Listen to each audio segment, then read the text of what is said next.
more than a dozen brides here in North Texas finally getting justice tonight after they say they were left at the altar by their wedding photographer. She was supposed to take pictures, but all she took was their money. Our Nicole Nielsen's original reporting, dating back 2 years, has helped lead to the photographer's arrest. Nicole, fill us in here.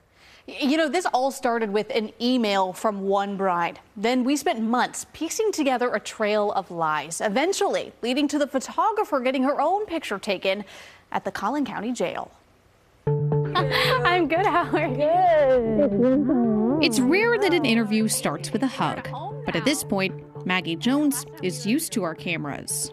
This is the 4th time we've interviewed her since she reached out to us in September of 2022. My wedding is tomorrow. She was one of at least 14 brides we found who had hired Olivia Seymour as their wedding photographer, only to have her not show up on the big day.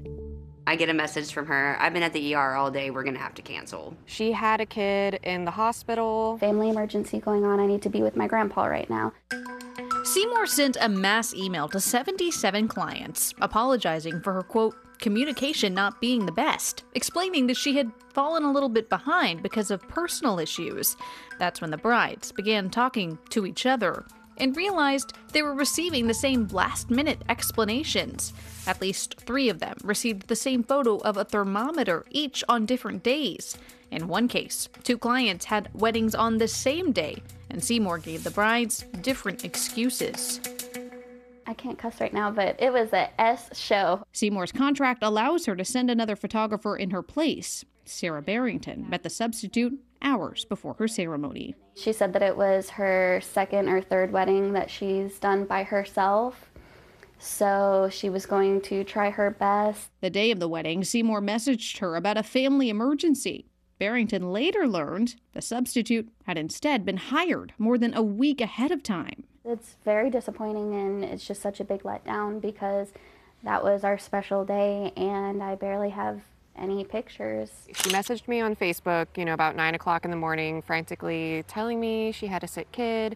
The wedding was at 2. At least 4 photographers said they were ripped off too. I sent her some text messages like, hey, I still haven't been paid. What's going on? All of that is why Jones booked a backup photographer. I knew this was going to happen. We were with her at the chapel when she got the call she was expecting. She was like, oh my God, I'm so sorry. I was just in a car accident. I just got rear-ended and I'm going to the hospital. Seymour was a no-show again. But the night our investigation aired, another victim was watching. A Collin County deputy who said she had too hired Seymour only to be stood up.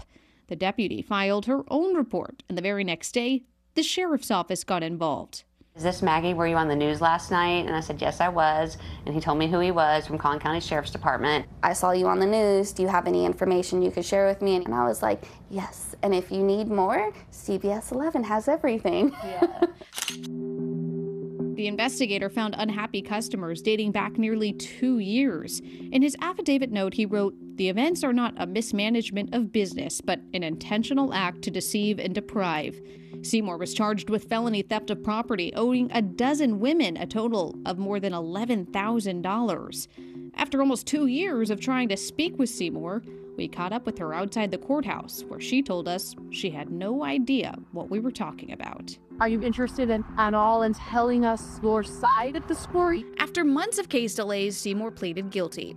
The judge sentenced her to 2 years probation and ordered her to pay back Jones and the others. Am I grateful that I'm getting my money back? Absolutely. But there's so many more brides that didn't get in on this indictment, and so she got so much more money that, that she hasn't had to pay back. It's the end of a long fight for these women, even as new brides are on the horizon for Olivia Seymour Photography, which appears to still be booking clients. She's still operating What? a website. No. And it says that her specialty is weddings. What's your reaction to that? Shock. I am absolutely flabbergasted. Now, as of last check, Maggie is still waiting to be paid back. She is hoping to get that money soon, and that will mark the end of Seymour's criminal case. There are still 5 civil cases filed by other brides with outstanding judgments against her. I mean, you listen to that, you feel for the brides, and then you go, what the heck? And then you hear the last part of your story saying she's still operating. How can she stay in business after all this, Nicole? You know, that was a question that we had, but legally there's nothing stopping her from professional photography. Really, the terms of her probation only say that she has to take an anti-theft class, get regular drug tests, and pay back the money. But of course, all of these other brides, you know, we'll just see how it goes. Hopefully she's not out there scamming more brides. It also shows the power of your storytelling, other people watching this air, calling and working together to get this done. Nicole Nielsen, we appreciate you.